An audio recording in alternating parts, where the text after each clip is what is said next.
The desert sun burned low over the Sonoran horizon, casting long fingers of amber light across the mesas as Flint Kincaid, a weather-beaten cowboy with a scarred hat, dust-cracked boots, and a life shaped by hardship slowly guided his weary horse, Whiskey, through a forgotten valley enclosed by red cliffs and eerie silence.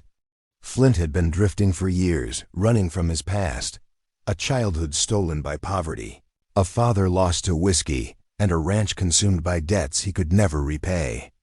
He sought nothing but work, water, and enough coin to keep writing. But fate had other plans. While following a dry riverbed in search of water, Flint noticed a glint faint but unmistakable buried beneath an outcropping of stone. Curious, he dismounted, brushed the sand aside, and uncovered what every prospector dreamed of but rarely found: gold. Not flakes, not dust. A vein thick, shining, raw, stretching deeper into Apache territory. His breath caught. His fingers trembled. This was wealth beyond comprehension, enough to buy a ranch, a town, a whole new life. But just as hope surged through him, a silent arrow pierced the sand beside his hand. Flint froze. From the cliffs emerged 3 Apache warriors, their faces stern, their bows drawn, their horses steady as stone. The leader, a tall man with piercing obsidian eyes and ceremonial paint, approached with controlled silence. Flint slowly raised his hands, his voice calm but edged with the fear of a man who had seen death before.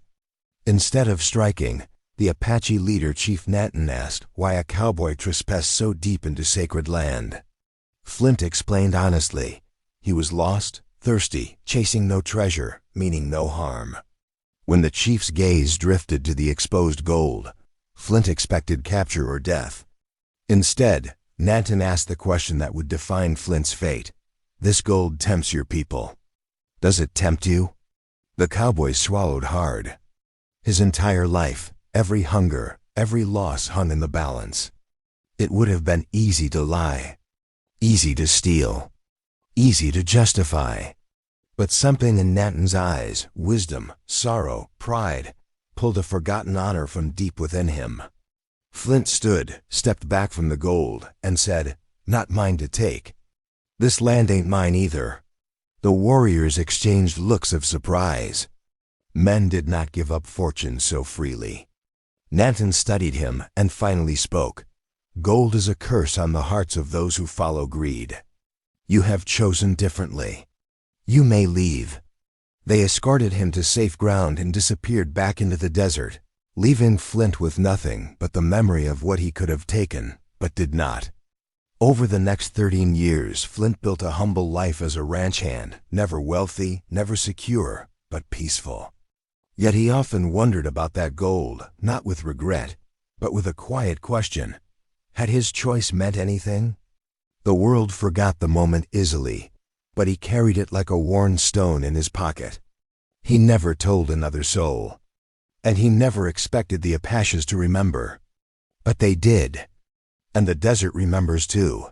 13 summers later, Flint Kincaid older, slower, and carrying a limp from a bronco that had thrown him too hard, lived on the edge of a tiny frontier town called Red Creek, working odd jobs to keep his modest rented cabin.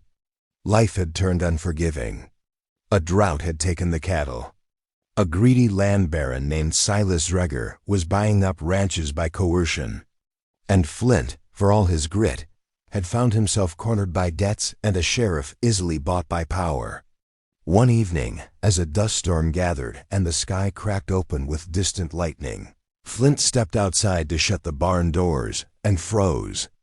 Silhouetted against the storm stood a line of riders. Apache riders. At their center, older but unmistakable, sat Chief Nanton. Flint's heart pounded, unsure whether this was justice, vengeance, or something far stranger. Nanton dismounted and walked to him without hostility. "You left what was not yours," he said simply. "You honored our land when few would have. We come because your name has been spoken in hardship." Flint, startled, insisted he needed no repayment, but the chief shook his head. "Honor circles back like the wind. 13 winters we watched you. The land baron seeks to crush you and others. This we will not allow. The Apaches revealed that they had kept the Golden Valley untouched, guarding it from outsiders and keeping its location a secret. But now, for the first time in their tribe's history, they had come to share a portion of that wealth, not for greed, but for justice. They led Flint into the storm-lit desert, past mesas and hidden canyons, returning to the very place he had discovered. The gold glimmered as fiercely as before, but this time Flint felt no temptation, only humility. Nanton handed him a small leather pouch filled with nuggets enough to free him from debt, buy land, protect himself, and reclaim a future he'd long thought impossible. You refused to take what was not yours, Nanton said. So now we give what is ours freely, because a man who resists greed is a rare man in any tribe. Flint tried to refuse, but Nanton placed a firm hand on his shoulder. Use it well. Protect others as you protected us from the greed you walked away from. With the Apache warriors at his side, Flint returned to Red Creek. Silas Dreger, thinking Flint powerless, sent his hired guns to evict him.